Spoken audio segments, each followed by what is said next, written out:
We're ready to fire it up. Okay, here we go. Have you ever wondered why there's not a lot of seabirds on Puget Sound anymore? Where'd they go?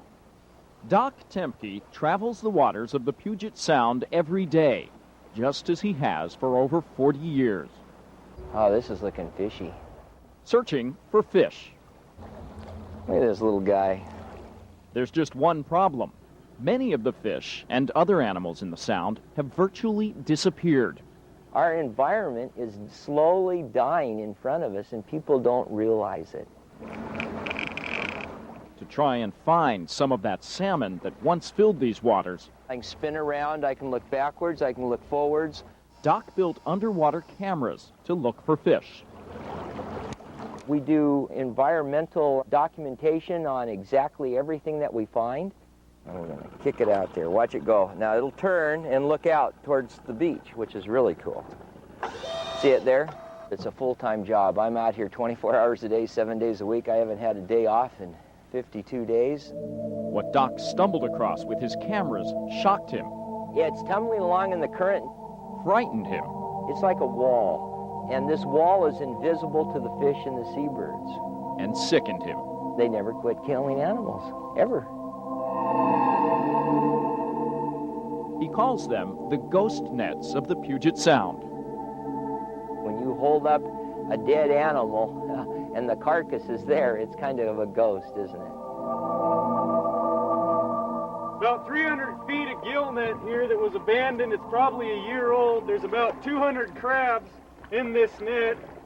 Doc estimates there are thousands and thousands of ghost nets floating around the Sound.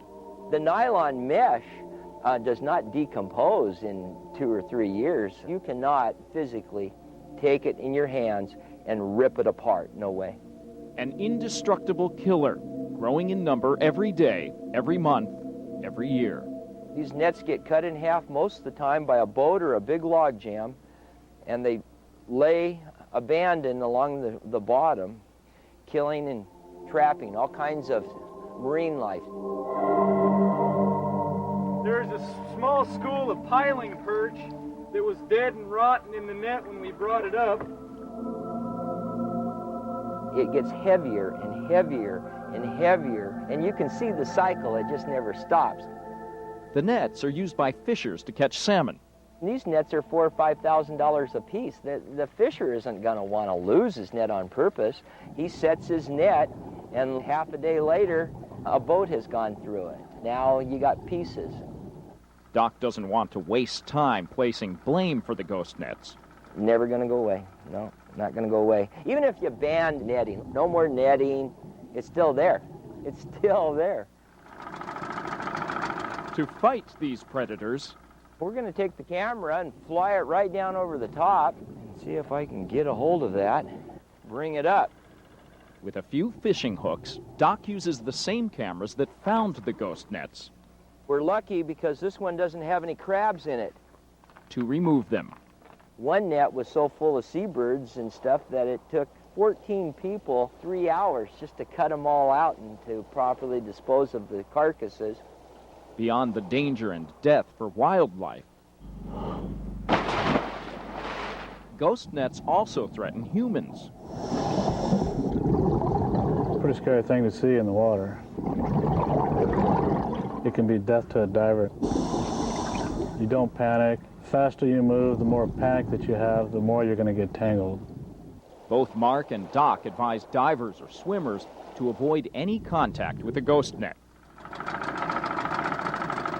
To get rid of these killing machines, off she goes. Doc has a lot of work to do. We have to figure out ways to try to clean up our environment, and we can do a lot of good for the habitat just by removing the 66 nets we've already pulled. So many ghost nets roaming the Sound, killing everything they touch, must have an effect on our entire ecosystem. I cannot help but think that my physical health is affected by all of this derelict gear that's laying in our habitat. Doc is one man on one boat eliminating a killer, one ghost net at a time. They're not going to go away.